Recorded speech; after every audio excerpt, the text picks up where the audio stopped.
The Life of Lysander by Plutarch.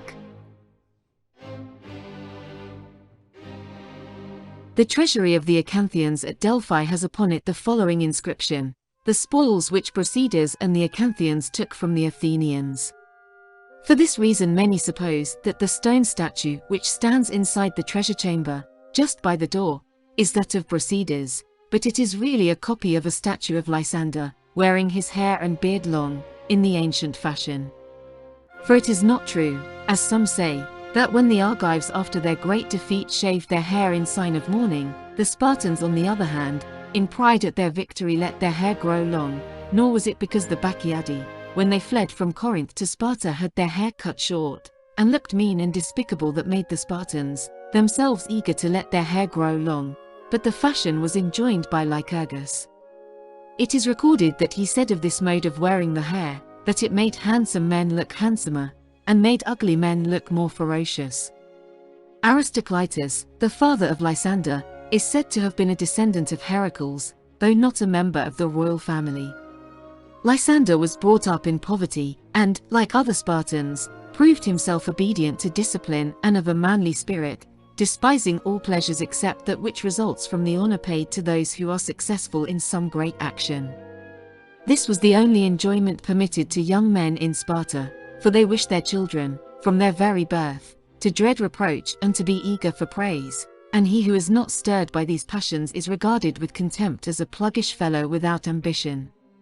Lysander retained throughout life the emulous desire for fame which had been instilled into him by his early training, but, though never wanting in ambition, yet he fell short of the Spartan ideal, in his habit of paying court to the great, and easily enduring the insolence of the powerful, whenever his own interests were concerned.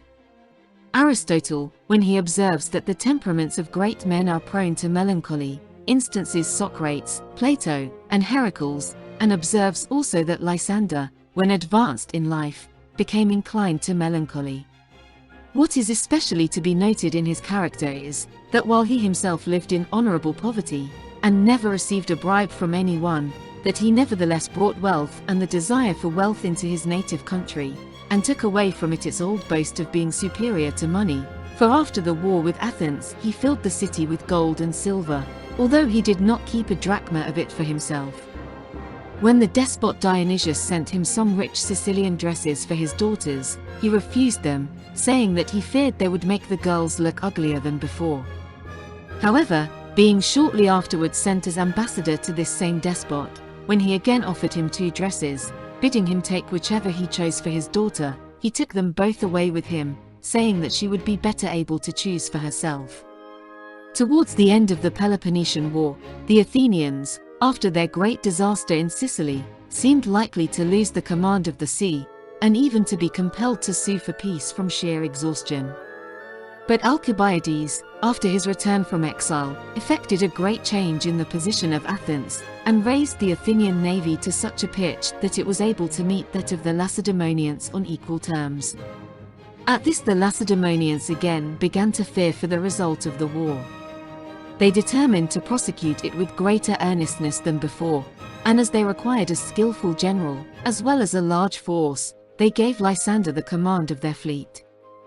When he came to Ephesus, he found the city friendly to him, and willing enough to support the Lacedaemonian cause, but it was in a weak and ill-managed condition, and in danger of falling into the Persian manners and losing its Greek nationality, because it was close to Lydia, and the Persian generals generally made it their headquarters.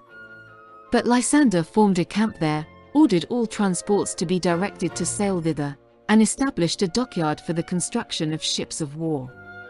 By this means he filled the harbor with trading vessels, and the market with merchandise, and brought money and business into every house and workshop, so that, thanks to him, the city then first began to entertain hopes of arriving at that pitch of greatness and splendor which it has since attained.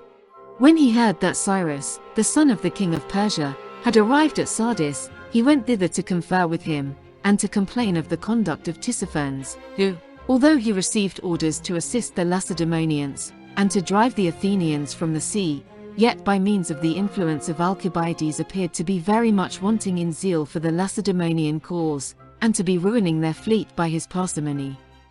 Cyrus gladly listened to anything to the discredit of Tissaphernes, who was a worthless man and also a personal enemy of his own. After this, Lysander gained considerable influence with the young prince and induced him to carry on the war with greater spirit.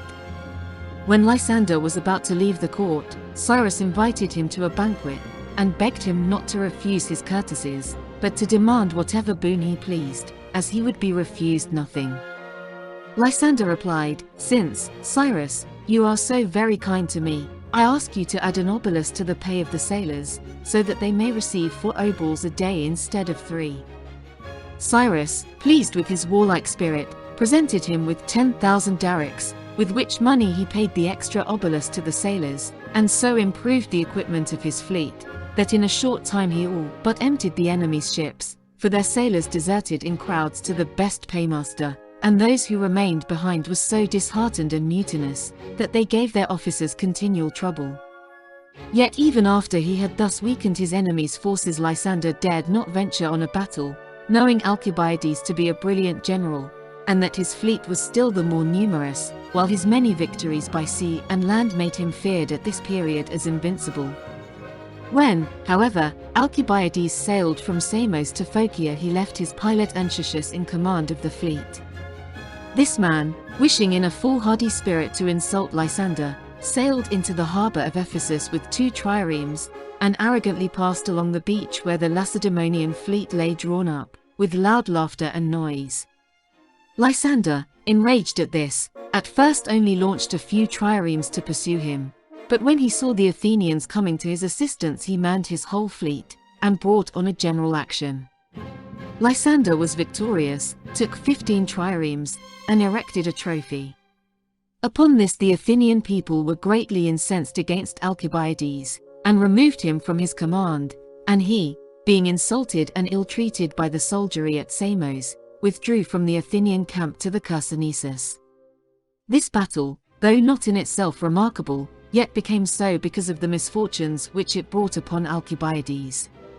Lysander now invited to Ephesus all the bravest and most distinguished Greeks from the cities on the Ionic coast, and thus laid the foundation of all those oligarchies and revolutionary governments which were afterwards established there, by encouraging them to form political clubs, and devote themselves energetically to carrying on the war, because in the event of success they would not only conquer the Athenians, but also would be able to put down all democratic government, and establish themselves as absolute rulers in their respective cities. He proved the truth of his professions to these people by his acts, as he promoted those whom he personally knew, and those with whom he was connected by the ties of hospitality, to important posts and commands, aiding and abetting their most unscrupulous and unjust acts, so that all men began to look up to him and to be eager to win his favor, imagining that if he remained in power, their most extravagant wishes would be gratified. For this reason they were dissatisfied with Callicratidas, when he took command of the fleet as Lysander's successor, and even after he had proved himself to be as brave and honest as a man could be, they still disliked his truthful, straightforward, Dorian manners. Yet they could not but admire his virtue, as men admire some antique heroic statue, although they regretted Lysander's ready zeal for the interest of his friends so much that some of them actually wept when he sailed away. Lysander made this class of persons yet more irritated against Callicratidas by sending back to Sardis the balance of the money which he had received from Cyrus for the fleet, bidding the sailors ask Callicratidas for pay, and see how he would manage to maintain the men. And when he finally left Ephesus, he endeavored to force Callicratidas to admit that he had handed over to him a fleet which was mistress of the seas. Callicratidas, however, wishing to expose his vainglorious boasts, answered, "If so, sail from hence, passing Samos on your left, and hand over the fleet to me at Miletus, for we need not fear the Athenians at Samos, if our fleet is mistress of the seas." To this Lysander answered that it was not he, but Callicratidas who was in command, and at once sailed away to Peloponnesus, leaving Callicratidas in great perplexity, for he had brought no money with him from his own country, and he could not endure to wring money out of the distressed Greek cities on the coast. There remained only one course open to him, to go to the satraps of the king of Persia, and ask them for money, as Lysander had done. Callicratidas was the worst man in the world for such a task, being high-spirited and generous, and thinking it less dishonorable for Greeks to be defeated by other Greeks than for them to court and flatter barbarians who had nothing to recommend them but their riches. Forced by want of money, however, he made a journey into Lydia, and at once went to the house of Cyrus, where he ordered the servants to say that the admiral Callicratidas was come, and wished to confer with him. They answered, "Stranger, Cyrus is not at leisure, he is drinking." To this Callicratidas with the greatest coolness replied, "Very well, I will wait until he has finished his draught." At this answer the Persians took him for a boor, and laughed at him, so that he went away, and, after presenting himself a second time and being again denied admittance, returned to Ephesus in a rage, invoking curses upon those who had first been corrupted by the barbarians, and who had taught them to behave so insolently because of their riches, and vowing in the presence of his friends that as soon as he reached Sparta, he would do all in his power to make peace between the Greek states, in order that they might be feared by the barbarians, and might no longer be obliged to beg the Persians to help them to destroy one another. But Callicratidas, whose ideas were so noble and worthy of a Spartan, being as brave, honorable, and just a man as ever lived, perished shortly afterwards in the sea fight at Arginusi. Upon this, as the Lacedaemonian cause was going to ruin, the allied cities sent an embassy to Sparta, begging for Lysander to be again given the chief command, and promising that they would carry on the war with much greater vigor if he were their leader. Cyrus also sent letters to the same effect. Now as the Spartan law forbids the same man being twice appointed admiral, the Lacedaemonians, wishing to please their allies, gave the chief command nominally to one Arachus, but sent Lysander with him, with the title of secretary, but really with full power and authority. He was very welcome to the chief men in the various cities, who imagined that by his means they would be able to obtain much greater power, and to put down democracy throughout Asia. But those who loved plain and honorable dealing in a general thought that Lysander, when compared with Callicratidas, appeared to be a crafty, deceitful man, conducting the war chiefly by subtlety and stratagem, using honorable means when it was his interest to do so, at other times acting simply on the rules of expediency, and not holding truth to be in itself superior to falsehood, but measuring the value of the one and the other by the profit which was to be obtained from them. He indeed laughed at those who said that the race of Heracles ought not to make wars by stratagem, saying, "Where the lion's skin will not protect us, we must sew the fox's skin to it."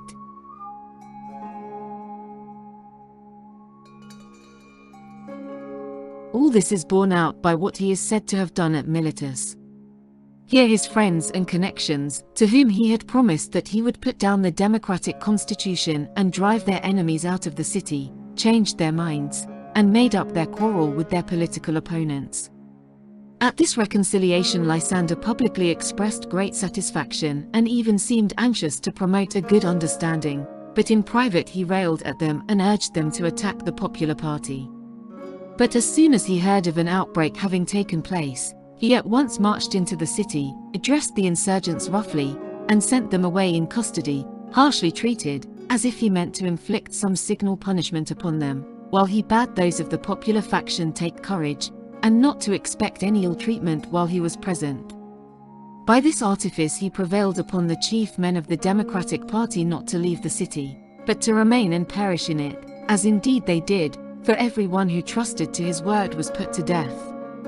Moreover, Androclides relates a story which shows Lysander's extreme laxity with regard to oaths.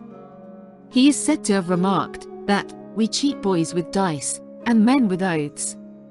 In this he imitated Polycrates, the despot of Samos, an unworthy model for a Spartan general. Nor was it like a Spartan to treat the gods as badly as he treated his enemies, or even worse. For the man who overreaches his enemy by breaking his oath admits that he fears his enemy, but despises his god. Cyrus now sent for Lysander to Sardis, and gave him a supply of money, with promise of more. Nay, he was so zealous to show his attachment to Lysander that he declared, if his father would not furnish him with funds, that he would expend all his own property, and if other resources failed, that he would break up the gold and silver throne on which he was sitting. Finally, when he went away to Media to see his father, he empowered Lysander to receive the tribute from the subject cities, and placed the whole of his government in his hands. He embraced Lysander, begged him not to fight the Athenians by sea until he returned from court, promised that he would return with many ships from Phoenicia and Cilicia, and so departed. Lysander was not able to fight the Athenians on equal terms, but yet he could not remain quiet with so large a number of ships. He accordingly put out to sea, induced several of the islands to revolt from Athens, and overran Aegina and Salamis. At length he landed in Attica, where he met Agis, who came down from Decelea to see him, and showed the land army what his naval force was, boasting that he could sail whither he pleased, and was master of the seas. However, when he discovered that the Athenians were in pursuit, he fled precipitately back to Asia Minor. Finding the Hellespont unguarded, he attacked the city of Lampsacus by sea, while Thorax, who had arrived at the same place with the land forces, attacked it on that side. He took the city by storm, and gave it up to his soldiers to plunder. Meanwhile, the Athenian fleet of 180 triremes had just touched at Elaeus in the Chersonese, but, hearing that Lampsacus was lost, proceeded to Sestus. Having taken in provisions at that place, they sailed to the Goats rivers, opposite to Lampsacus, where the enemy's fleet still lay. One of the Athenian generals on this occasion was that Philocles, who once induced the people to pass a decree that all prisoners of war should have their right thumbs cut off, so that they might not be able to hold a spear, but yet might work at the oar. Hereupon both parties rested, expecting a sea fight on the morrow. Lysander, however, had other intentions, but notwithstanding ordered the sailors to man their ships at daybreak, as if he intended to fight, and to remain quietly at their posts waiting for orders, and the land force was similarly drawn up by the seaside. When the sun rose, the Athenian fleet rowed straight up to the Lacedaemonians, and offered battle, but Lysander, although his ships were fully manned, and had their prows pointing towards the enemy, would not let them engage, but sent small boats to the first line of his ships with orders not to move, but remain quietly in their places without any noise or attempt to attack. Though the Athenians retired towards evening, he would not let his men land before 2 or 3 triremes which he had sent to reconnoiter, returned with the intelligence that the enemy had disembarked. The same maneuvers took place on the next day, and also on the 3rd and 4th days, so that the Athenians began to be very bold, and to despise their enemy, who seemed not to dare to attack them. At this time Alcibiades, who was living in his own forts in the Chersonese, rode over to the Athenian camp and blamed the generals for having in the first place encamped in a bad position, on an exposed sea beach without any harbour, and pointed out their mistake in having to fetch all their provisions from Sestus, which was so far off, whereas they ought to have proceeded to the harbour and city of Sestus, where they would also be farther away from a watchful enemy, commanded by one general only, and so well disciplined as to be able to carry out his orders with great rapidity. These representations of Alcibiades were not listened to by the Athenian generals, one of whom, Tydeus, insolently replied that it was they, not he, who were in command. As besides this Alcibiades had some suspicions of treachery among them, he rode away. On the 5th day, however, when the Athenians, after their customary offer of battle, had returned as usual, in a careless and negligent manner, Lysander sent out some ships to reconnoiter, with orders to row back again with all speed as soon as they saw the Athenians disembark, and when they reached the middle of the straits to hoist a brazen shield over their bows as a signal for advance. He himself sailed from ship to ship, addressing the steersmen and captains of each, urging them to be in their place with their full complement both of rowers and fighting men on deck, and at the signal to row strongly and cheerfully against the enemy. When the shield was raised, and the signal given by trumpet from the flagship, the fleet put to sea, while the land force marched rapidly along the shore towards the promontory. The straits here are only 15 furlongs wide, a distance which was soon passed by the zeal of the Lacedaemonian rowers. Conon was the first of the Athenian generals who perceived the fleet approaching.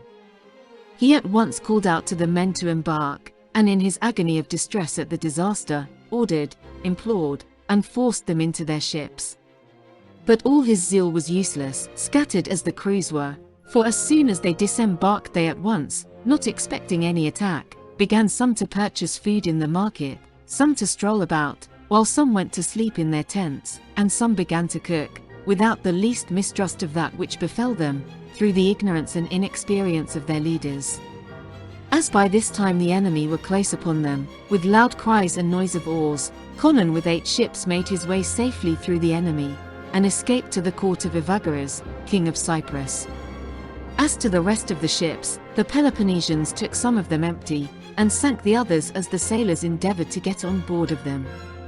Of these men, many perished near their ships, as they ran to them in disorderly crowds, without arms, while others who fled away on land were killed by the enemy, who landed and went in pursuit of them. Besides these, 3,000 men, including the generals, were taken prisoners. Lysander also captured the entire fleet, with the exception of the sacred trireme called the Paralus, and the 8 ships which escaped with Conon. After plundering the camp, and taking all the captured ships in tow, he sailed back to Lampsacus with triumphal music of flutes and paeans of victory, having won a great victory with little labor, and in a short time brought to a close the longest and most uncertain war ever known in his times. There had been innumerable battles, and frequent changes of fortune, in which more generals had perished than in all the previous wars in Greece, and yet all was brought to a close by the wisdom and conduct of one man, which thing caused some to attribute this victory to the interposition of the gods. Some affirmed that when Lysander's ships sailed out of the harbour of Lampsacus to attack the enemy, they saw the Dioscuri, like 2 stars, shining over the rudders. Some also say that the fall of the great stone was an omen of this disaster, for the common belief is that a vast stone fell down from heaven into the Goats rivers, which stone is even now to be seen, and is worshipped by the people of the Chersonese. We are told that Anaxagoras foretold that in case of any slip or disturbance of the bodies which are fixed in the heavens, they would all fall down. The stars also, he said, are not in their original position, but being heavy bodies formed of stone, they shine by the resistance and friction of the atmosphere, while they are driven along by the violence of the circular motion by which they were originally prevented from falling, when cold and heavy bodies were separated from the general universe. There is a more credible theory on this subject, that shooting stars are not a rush of aerial fire which is put out as soon as it is kindled, nor yet a blaze caused by a quantity of air being suddenly allowed to rush upwards, but that they are heavenly bodies, which from some failure in their rotatory power, fall from their orbit and descend, not often into inhabited portions of the earth, but for the most part into the sea, whereby they escape notice. This theory of Anaxagoras is confirmed by Dimarchus in his treatise on piety, where he states that for 75 days before the stone fell a fiery body of great size like a burning cloud was observed in the heavens. It did not remain at rest, but moved in various directions by short jerks, so that by its violent swaying about many fiery particles were broken off, and flashed like shooting stars. When, however, it sank to the earth, the inhabitants, after their first feeling of terror and astonishment were past, collected together, and found no traces of fire, but merely a stone lying on the ground, which although a large one, bore no comparison to that fiery mass. It is evident that this tale of Dimarchus can only find credit with indulgent readers, but if it be true, it signally confutes those who argue that the stone was wrenched by the force of a whirlwind from some high cliff, carried up high into the air, and then let fall whenever the violence of the tempest abated. Unless, indeed, that which was seen for so many days was really fire, which, when quenched, produced such a violent rushing and motion in the air as tore the stone from its place. A more exact inquiry into these matters, however, belongs to another subject. Now Lysander, after the 3,000 Athenians whom he had taken prisoners had been condemned to death by the council, called for Philocles their general, and asked him what punishment he thought that he deserved for having advised his fellow countrymen to treat Greeks in such a cruel manner. Philocles, not in the least cast down by his misfortunes, bade him not to raise questions which no one could decide, but, since he was victor, to do what he would himself have suffered if vanquished. He then bathed, put on a splendid dress, and led his countrymen to execution, according to the account given by Theophrastus. After this, Lysander sailed to the various cities in the neighborhood, and compelled all the Athenians whom he met to betake themselves to Athens, giving out that he would spare no one, but put to death all whom he found without the city. His object in acting thus was to produce famine in Athens as speedily as possible, that the city might not give him the trouble of a long siege. He now destroyed the democratic and popular constitutions in all the Greek cities which had been subject to Athens, placing a Lacedaemonian in each as harmost or governor, with a council of 10 archons under him, composed of men selected from the political clubs which he had established. He proceeded leisurely along, effecting these changes alike in the cities which had been hostile to him and in those which had fought on his side, as though he were preparing for himself a Greece in which he would take the first place. He did not choose his archons by their birth, or their wealth, but favored his own friends and political adherents, to whom he gave irresponsible power, while by being present at several executions, and driving the opponents of his friends into exile, he gave the Greeks a very unpleasant idea of what they were to expect from the empire of Lacedaemon.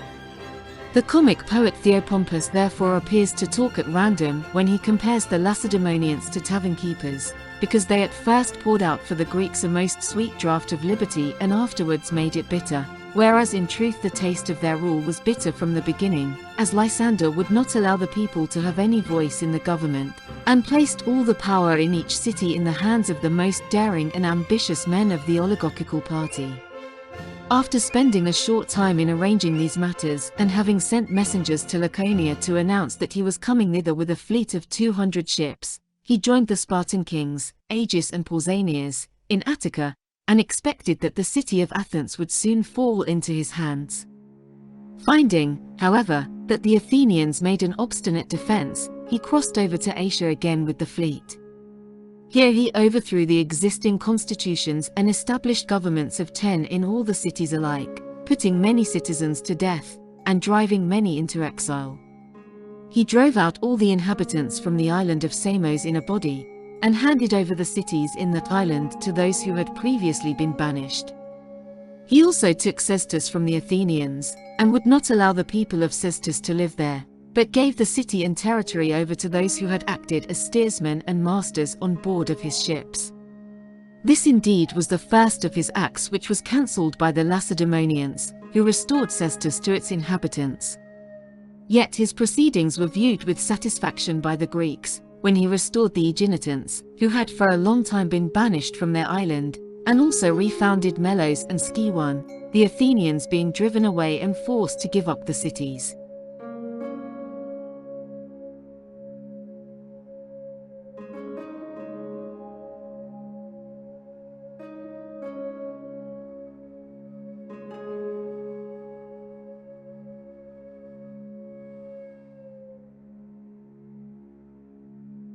By this time he learned that the people of Athens were nearly starved out, and consequently sailed to Piraeus and received the submission of the city, which was obliged to accept whatever terms of capitulation he chose to offer. I have indeed heard Lacedaemonians say that Lysander wrote to the ephors, saying, "Athens is taken," and that they wrote to Lysander in answer, "To have taken it is enough." But this tale is merely invented for effect. The real decree of the ephors ran as follows. This is the decision of the Lacedaemonian government. Throw down the walls of Piraeus and the long walls. Withdraw from all other cities and occupy your own land, and then you may have peace, if you wish for it, allowing likewise your exiles to return.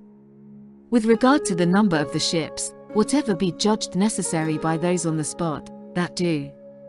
The Athenians accepted these terms, by the advice of Theramenes the son of Hagnon, and on this occasion it is said that when he was asked by Cleomenes, one of the younger orators, how he dared to act and speak against what Themistocles had done, by giving up to the Lacedaemonians those walls which Themistocles had built in spite of them, he answered, "My boy, I am doing nothing contrary to Themistocles. For these same walls he built up to save his countrymen, and we will throw them down to save them." Indeed, if walls made a city prosperous, then ought Sparta, which has none, to be the most miserable of all. Now Lysander, after taking all the fleet of the Athenians except 12 ships, and having taken possession of their walls, began to take measures for the subversion of their political constitution, on the 16th day of the month Munichian, the same day on which they had defeated the Persians in the sea fight at Salamis. As they were greatly grieved at this, and were loath to obey him, he sent word to the people that the city had broken the terms of its capitulation, because their walls were standing although the time within which they ought to have been destroyed had elapsed. He therefore would make an entirely new decision about their fate, because they had broken the treaty.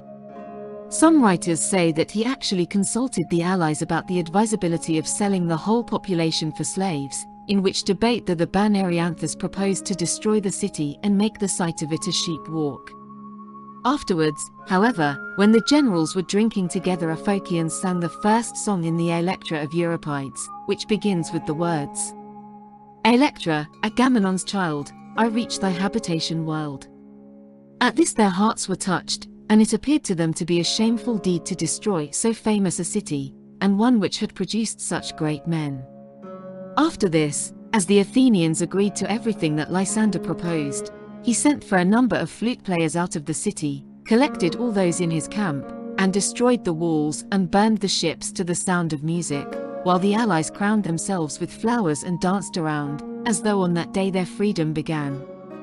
Lysander now at once subverted the constitution, establishing 30 archons in the city, and 10 in Piraeus, placing also a garrison in the Acropolis under the command of Calybius, who acted as harmost, or governor. This man once was about to strike Autolycus the athlete, in whose house Xenophon has laid the scene of his symposium, with his staff, when Autolycus tripped him and threw him down. Lysander did not sympathize with his fall, but even reproached him, saying that he did not know how to govern free men. However, the 30, to please Calybius, shortly afterwards put Autolycus to death. After these transactions Lysander set sail for Thrace, but sent home to Sparta all the money for which he had no immediate occasion, and all the presents and crowns which he had received, in charge of Gylippus, who had held a command in Sicily during the war there. His wealth was very great, as many naturally had bestowed rich presents on one who had such great power as to be in some sort dictator of Greece. Gylippus is said to have cut open the seam at the bottom of each bag of money, taken a great deal of it out, and then to have sewn it up again, not knowing that there was a written note in each bag stating the amount which it contained. When he reached Sparta he hid the money which he had stolen under the tiles of his roof, and handed the bags over to the ephors with the seals unbroken. When the bags were opened and the money counted, the amount was found not to agree with the written notes, and the ephors were much perplexed at this until a servant of Gylippus explained the cause of it in a riddle, telling them that under his tiles roosted many owls. For, it seems, most of the money current at that period bore the Athenian device of the owl, in consequence of the extent of the Athenian Empire. Gylippus, having sullied the glory of his great achievements by this mean and sordid action, left Sparta in disgrace. Yet the wisest Spartans, fearing the power of the money for this very reason, that it was the chief men in the state who would be tempted by it, reproached Lysander for bringing it, and implored the ephors to convey solemnly all the gold and silver coin away out of the country, as being so much imported ruin. On this the ephors invited discussion upon the subject. Theopompus tells us that it was Sciraphidas, but Ephorus says that it was Phlogidas who advised the Spartans not to receive the gold and silver coinage into their country, but to continue to use that which their fathers had used. This was iron money, which had first been dipped in vinegar when red hot, so that it could not be worked, as its being quenched in this manner rendered it brittle and useless, while it was also heavy, difficult to transport from place to place, and a great quantity of it represented but a small value. It appears probable that all money was originally of this kind, and that men used instead of coins small spits of iron or copper. For this reason we still call small coins obols, and we call 6 obols a drachma, meaning that this is the number of them which can be grasped by the hand. The motion for sending away the money was opposed by Lysander's friends, who were eager to keep it in the state, so that it was at last decided that for public purposes this money might be used, but that if any private person were found in possession of it, he should be put to death, as if Lycurgus had been afraid of money itself, and not of the covetousness produced by it, which they did not repress by forbidding private men to own money so much as they encouraged it by permitting the state to own it, conferring thereby a certain dignity upon it over and above its real value.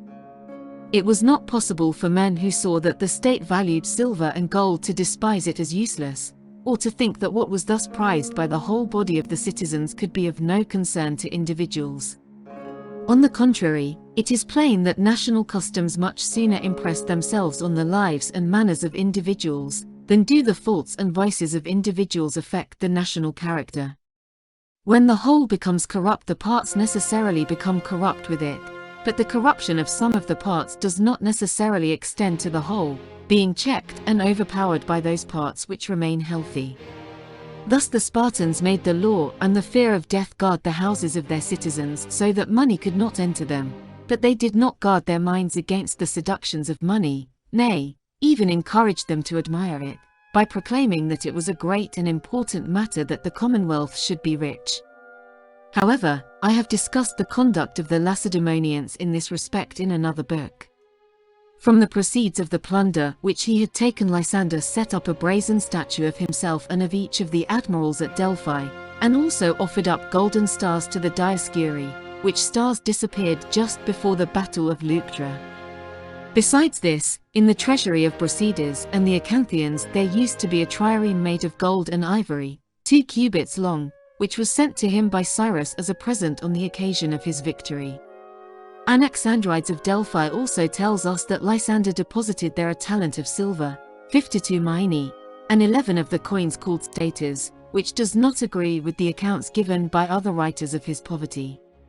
At this time Lysander was more powerful than any Greek had ever been before, and displayed an amount of pride and arrogance beyond even what his power warranted. He was the first Greek, we are told by Doris in his history, to whom cities erected altars and offered sacrifice as though he were a god, and he was the first in whose honor paeans were sung, one of which is recorded as having begun as follows.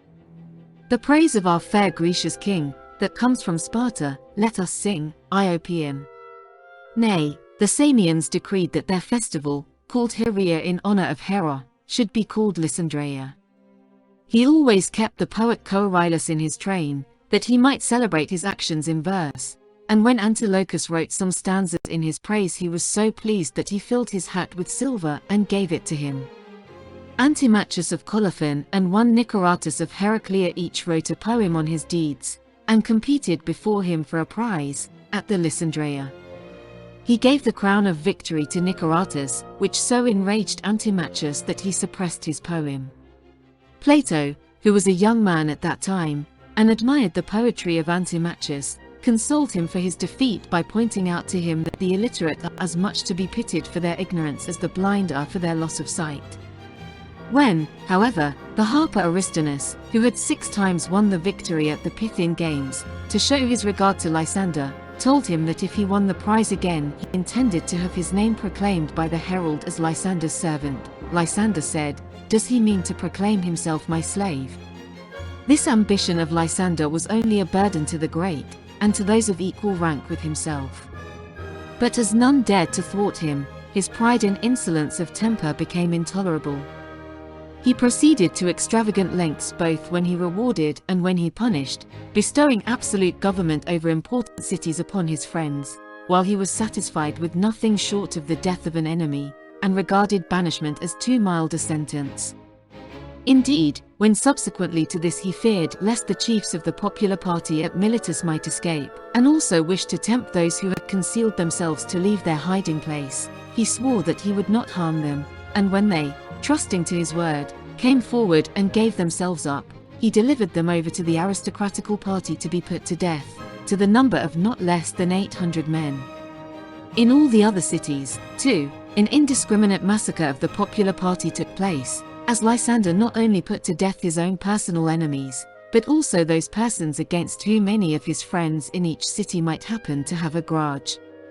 Wherefore Eteocles the Lacedaemonian was thought to have spoken well, when he said that Greece could not have borne 2 Lysanders. We are told by Theophrastus that Archestratus made the same remark about Alcibiades, although in his case it was insolence, luxury and self-will which gave so much offense, whereas Lysander's harsh, merciless disposition was what made his power so hateful and terrible. At first the Lacedaemonians paid no attention to complaints brought against him, but when Pharnabazus, who had been wronged by Lysander's depredations on his country, sent an embassy to Sparta to demand justice, the ephors were much enraged. They put to death Thorax, one of his friends, whom they found in possession of silver coin, and they sent a skytail to him bidding him appear before them. I will now explain what a skytail was.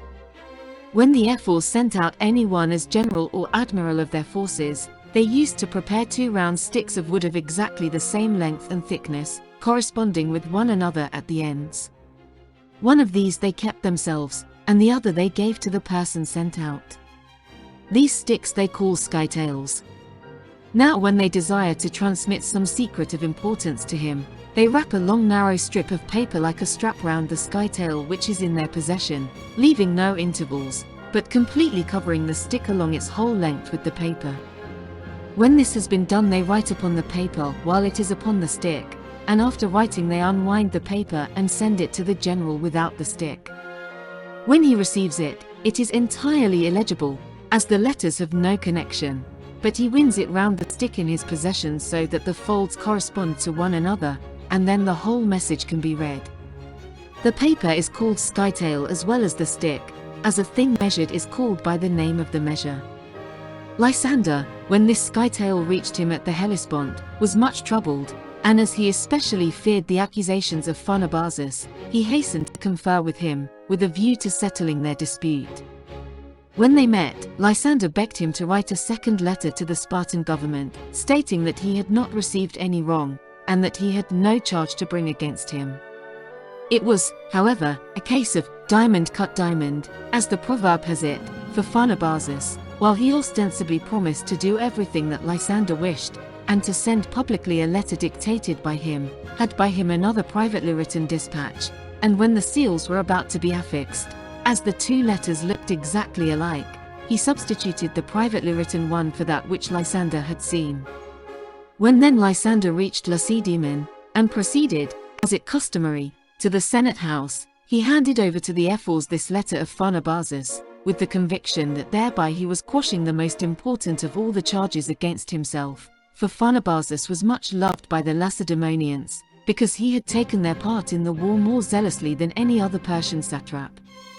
When, however, the ephors showed him the letter, and he perceived that others besides Odysseus can contrive, he retired in great confusion, and a few days afterwards, on meeting with the ephors, informed them that he must go and pay a sacrifice to Ammon, which he had vowed before winning his victories.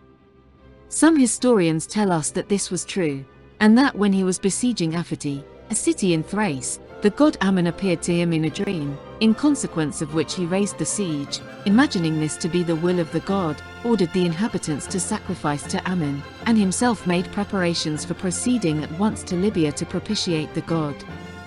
Most persons, however, imagined that this was a mere pretense, but that really he feared the ephors, and was unable to endure the harsh discipline of life at Sparta, and therefore wished to travel abroad, just as a horse longs for liberty when he has been brought back out of wide pastures to his stable and his accustomed work. As to the cause which Ephorus gives for these travels of his, I will mention that presently. After having with great difficulty obtained permission from the ephors, he set sail. Now as soon as he left the country, the 2 kings, perceiving that by means of his device of governing the cities of Greece by aristocratic clubs devoted to his interest he was virtually master of the whole country, determined to restore the popular party to power and to turn out Lysander's friends. When however this movement was set on foot, and when first of all the Athenians starting from Phyle attacked the 30 and overpowered them, Lysander returned in haste, and prevailed upon the Lacedaemonians to assist the cause of oligarchy and put down these popular writings. They decided that the first government which they would aid should be that of the 30 at Athens, and they proposed to send them 100 talents for the expenses of the war, and Lysander himself as their general. But the 2 kings, envying his power, and fearing that he would take Athens a second time, determined that one of themselves should proceed thither in his stead. Pausanias accordingly went to Athens, nominally to assist the 30 against the people, but really to put an end to the war, for fear that Lysander by means of his friends might a second time become master of Athens. This he easily effected, and by reconciling all classes of Athenians to one another and putting an end to the revolution, he made it impossible for Lysander to win fresh laurels. But when shortly afterwards the Athenians again revolted, he was much blamed for having allowed the popular party to gather strength and break out of bounds, after it had once been securely bridled by an oligarchy, while Lysander on the contrary gained the credit of having, in every city, arranged matters not with a view to theatrical effect, but to the solid advantage of Sparta. He was bold in his speech, and overbearing to those who opposed him. When the Argives had a dispute with the Lacedaemonians about their frontier, and seemed to have justice on their side, Lysander drew his sword, saying, "He that is master of this is in possession of the best argument about frontier lines." When some Megarian in a public meeting used considerable freedom of speech towards him, he answered, "My friend, your words require a city to back them." He asked the Boeotians, who wished to remain neutral, whether he should pass through their country with spears held upright or leveled. On the occasion of the revolt of Corinth, when he brought up the Lacedaemonians to assault their walls, he observed that they seemed unwilling to attack. At this moment a hare was seen to leap across the ditch, upon which he said, "Are you not ashamed to fear such enemies as these, who are so lazy as to allow hares to sleep upon their walls?" When King Aegeus died, leaving a brother, Agesilaus, and a son Leotychides who was supposed to be his, Lysander, who was attached to Agesilaus, prevailed upon him to lay claim to the crown as being a genuine descendant of Heracles. For Leotychides labored under the imputation of being the son of Alcibiades, who carried on an intrigue with Timea the wife of Aegeus, when he was living in Sparta as an exile. It is said that Aegeus, after making a calculation about the time of his wife's pregnancy, treated Leotychides with neglect and openly denied that he was his father. When however he was brought to Herea during his last illness, and was at the point of death, he was induced by the entreaties of the youth and his friends to declare in the presence of many witnesses that Leotychides was his legitimate son, and died begging them to testify this fact to the Lacedaemonians. They did indeed so testify in favor of Leotychides, and although Agesilaus was a man of great distinction, and had the powerful assistance of Lysander, yet his claims to the crown were seriously damaged by one Diopeides, a man deep-read in oracular lore, who quoted the following prophecy in reference to the lameness of Agesilaus. "Proud Sparta, resting on two equal feet, beware lest lameness on thy kings alight, lest wars unnumbered toss thee to and fro, and thou thyself be ruined in the fight." But when many were persuaded by this oracle and looked to Leotychides as the true heir, Lysander said that they did not rightly understand it, for what it meant was, he argued, not that the god forbade a lame man to reign, but that the kingdom would be lame of one foot if base-born men should share the crown with those who were of the true race of Heracles. By this argument and his own great personal influence he prevailed, and Agesilaus became king of Sparta. Lysander now at once began to urge him to make a campaign in Asia, holding out to him hopes of conquering the Persians and making himself the greatest man in the world. He also wrote to his friends in Asia, bidding them ask the Lacedaemonians to send them Agesilaus to act as their commander-in-chief in the war with the Persians. They obeyed, and sent an embassy to demand him, which was as great an honor to Agesilaus as his being made king, and which, like the other, he owed to Lysander alone. However, ambitious natures, though in other respects fit for great commands, often fail in important enterprises through jealousy of their rivals, for they make those men their opponents who would otherwise have been their assistants in obtaining success. On this occasion Agesilaus took Lysander with him, as the chief of his board of 30 counselors, and treated him as his greatest friend, but when they reached Asia, the people there would not pay their court to Agesilaus, whom they did not know, while all Lysander's friends flocked round him to renew their former intimacy, and all those who feared him assiduously courted his favor. Thus, as in a play we often see that a messenger or servant engrosses all the interest of the spectators and really acts the leading part, while he who wears the crown and bears the scepter is hardly heard to speak, so now it was the counselor who obtained all the honors due to a commander-in-chief, while the king had merely the title without any influence whatever. It was necessary, no doubt, that this excessive power of Lysander should be curtailed, and he himself forced to take the second place, but yet to disgrace and ruin a friend and one from whom he had received great benefits, would have been unworthy of Agesilaus. Consequently, at first he did not entrust him with the conduct of matters of importance, and did not give him any separate command. In the next place, he invariably disobliged, and refused the applications, of any persons on whose behalf he understood Lysander to be interested, and thus gradually undermined his power. When, however, after many failures Lysander perceived that his interest on his friend's behalf was a drawback rather than an advantage to them, he ceased from urging their claims, and moreover begged them not to pay their court to him, but to attach themselves to the king, and to those who were able to promote and reward their followers. Most of them on hearing this no longer troubled him on matters of business, but continued on the most friendly terms with him, and angered Agesilaus more than ever by the manner in which they flocked round him in public places and walked, showing thereby their dislike to the king. Agesilaus now bestowed the government of cities and the conduct of important expeditions upon various obscure soldiers, but appointed Lysander his carver, and then in an insulting manner told the Ionians to go and pay their court to his carver. At this Lysander determined to have an interview with him, and there took place a short and truly Laconian dialogue between them. Lysander said, "You know well, Agesilaus, how to humble your friends." "Yes," answered he, "if they desire to be greater than I am, but those who increase my power have a right to share it." "Perhaps," said Lysander, "you have spoken better than I have acted. However, if it be only on account of the multitude whose eyes are upon us, I beg you to appoint me to some post in which I may be of more use to you, and cause you less annoyance than at present."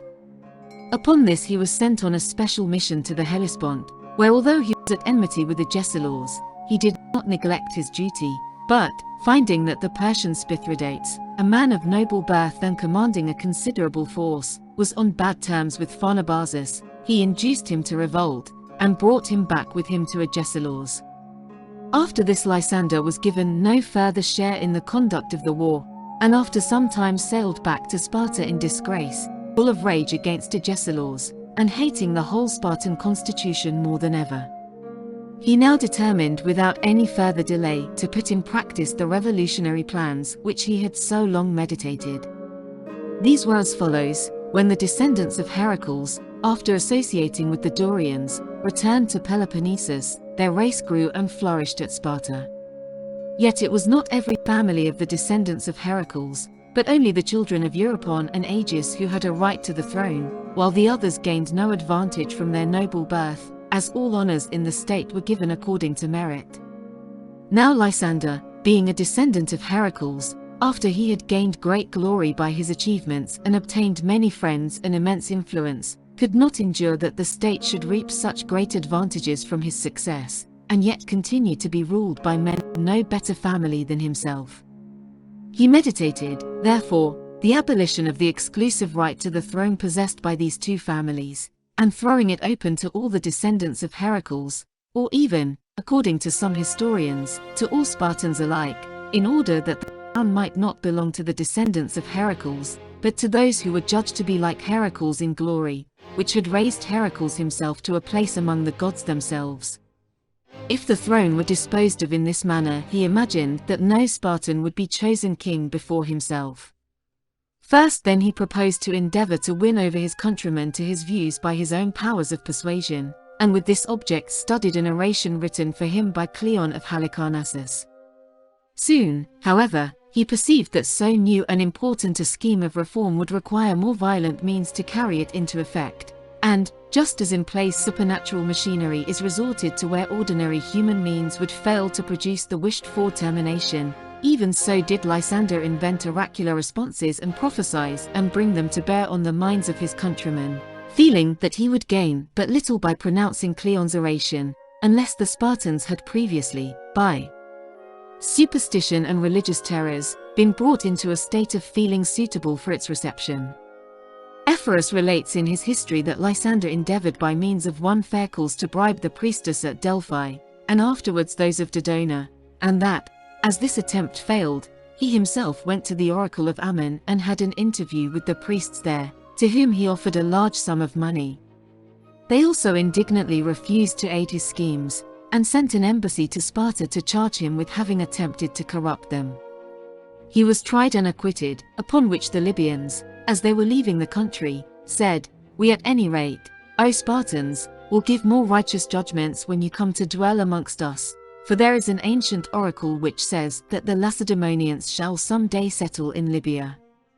Now as to the whole framework of Lysander's plot, which was of no ordinary kind, and did not take its rise from accidental circumstances, but consisted, like a mathematical demonstration, of many complicated intrigues all tending to one fixed point, I will give a short abstract of it extracted from the works of Ephorus, who was both an historian and a philosopher. There was a woman in Pontus who gave out that she was pregnant by Apollo. As might be expected, many disbelieved in her pretensions, but many more believed in them, so that when a male child was born of her, it was cared for and educated at the charge of many eminent persons. The child, for some reason or other, was given the name of Silenus.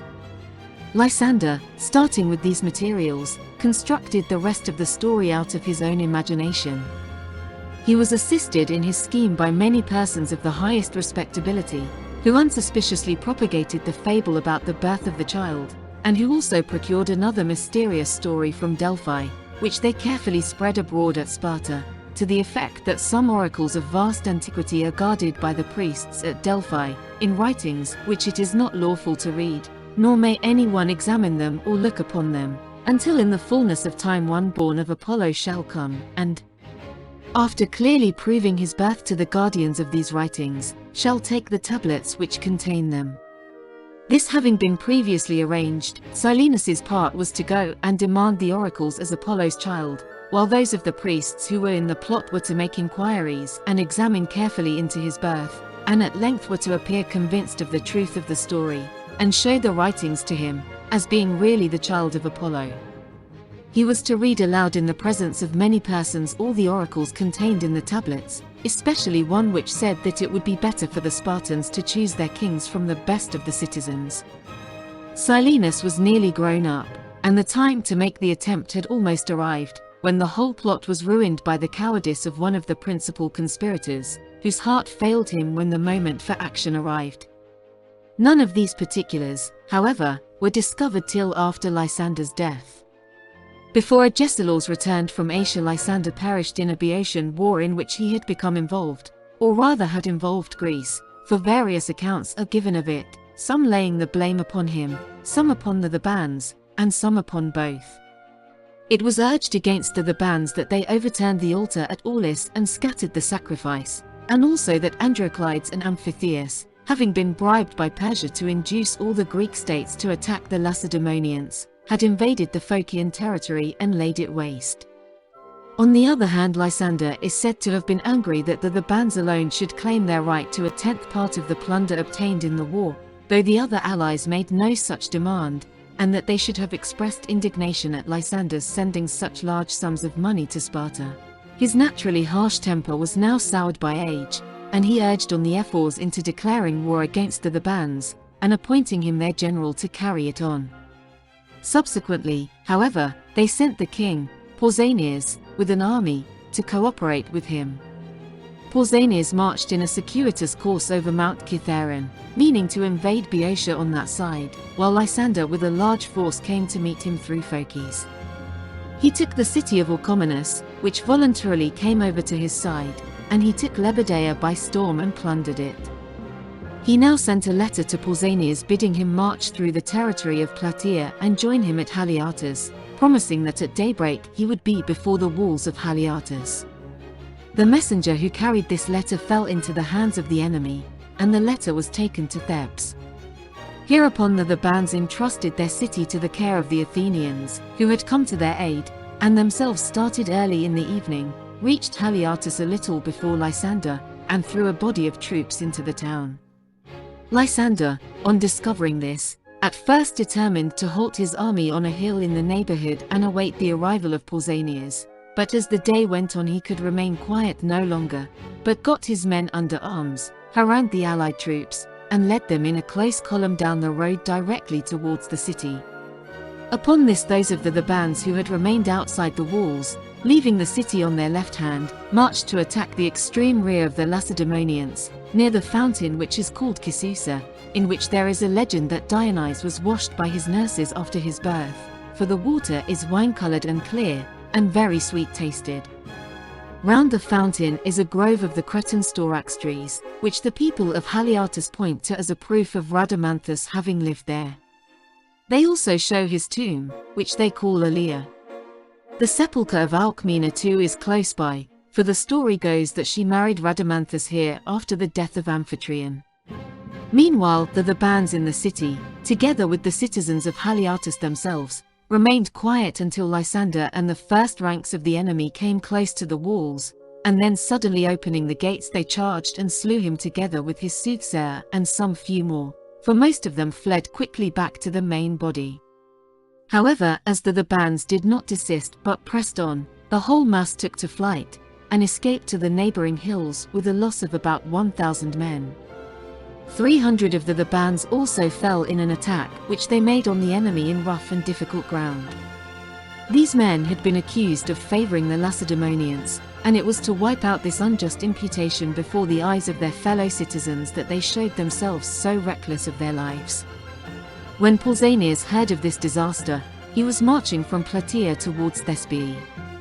He at once put his troops in array and proceeded to Haliartus. Here likewise arrived Thrasybulus from Thebes, with an Athenian force. On his arrival, Pausanias proposed to apply for permission to carry away the dead. This proposal greatly shocked the older Spartans, who could not refrain from going to the king and imploring him not to receive back Lysander's corpse by a truce which was in itself a confession of defeat, but to let them fight for his body and either bury it as victors, or else to share their general's fate as became them. However, in spite of these representations, Pausanias, perceiving that it would be no easy task to overcome the bands, flushed as they were with the victory of the day before, and that, as Lysander's body lay close under the walls of the town, it would be almost impossible, even if they were victorious, to recover it otherwise than by treaty, sent a herald, obtained the necessary truce, and led away his forces. As soon as the Spartans crossed the Boeotian frontier, they buried the body of Lysander in the territory of the friendly and allied city of Panope, in Phocis, where at the present day his monument stands by the side of the road from Chaeronea to Delphi. It is said that while the army was encamped there, one of the Phocians, while describing the battle to another who had not been present, said that the enemy fell upon them just after Lysander had crossed the hoplites. A Spartan who was present was surprised at this word, and inquired of Lysander's friend what he meant by the hoplites, for he did not understand it. "It was where," answered he, "the enemy overthrew our front ranks, for they call the stream which runs past the city the hoplites." On hearing these words the Spartan burst into tears, and exclaimed, "How impossible is it for a man to escape his fate," for it seems Lysander had received an oracular warning in these words. "I warn thee, shun hoplites' roaring track, and teach earthborn snake that stings behind thy back." Some say that the hoplites does not run by Haliartus, but that it is the name of a torrent which joins the river Philarus near Chaeronea, which used to be called the Hoplias, and is now called Isomantus. The man who killed Lysander was a citizen of Haliartus named Neocorus, who bore a snake as the device upon his shield, which it is supposed was alluded to by the oracle. We are also told that during the Peloponnesian War the bands received an oracle from Apollo Ismenius, referring immediately to the Battle of Delium, and also to this battle at Haliartus, which took place 30 years afterwards. It ran as follows: "Beware the boundary, when you hunt, the wolf with spears, and shun the Orcalian hill, the fox's haunt, for endless years." The boundary alludes to the country near Delium, which is on the borders of Attica and Boeotia, and the Orcalian hill, which is now called Fox Hill, lies in the territory of Haliartus, on the side nearest Mount Helicon. The death of Lysander, as related above, grieved the Spartans so much that they impeached their king on a capital charge, and he, fearing the result of the trial, fled to Tegea, where he spent the remainder of his life in the sanctuary of Athena as a suppliant of the goddess. Moreover, the poverty of Lysander, which was discovered after his death, made his virtue more splendid, For although he had handled great sums of money, and possessed immense power, though his favor had been courted by wealthy cities, and even by the great king of Persia himself, yet Theopompus tells us that he did not in the least degree improve his family estate, an account which we may the more readily believe, as it is told us by a historian who is more prone to censure than to admiration. In later times, we learn from the historian Ephorus that some dispute arose between the allied cities, which rendered it necessary to examine Lysander's papers, and that Agesilaus went to his house for this purpose. Here he found the scroll upon which was written the speech about altering the constitution, advising the Spartans to abolish the hereditary right to the throne enjoyed by the old royal families of Europon and Aegis, and to throw it open to the best of the citizens without restriction. Agesilaus was eager to publish this speech abroad, and show his fellow countrymen what sort of a man Lysander had really been, but Lacratides, a wise man, who was at that time chief of the board of ephors, restrained him, pointing out that it would be wrong to disturb Lysander in his grave, and that it would be better that so clever and insidious a composition should be buried with him.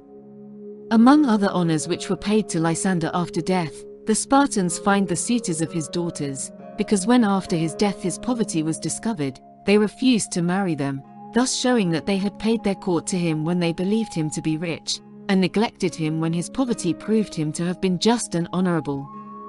It appears that in Sparta there were actions at law against men who did not marry, or who married too late in life or unbecomingly, under which last head came those who tried to marry into rich families, instead of marrying persons of good birth and their own friends. This is what we have found to tell about the life of Lysander. Thank you for watching. We hope you have enjoyed this presentation of the life of Lysander.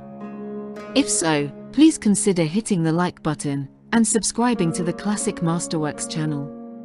We hope to see you again.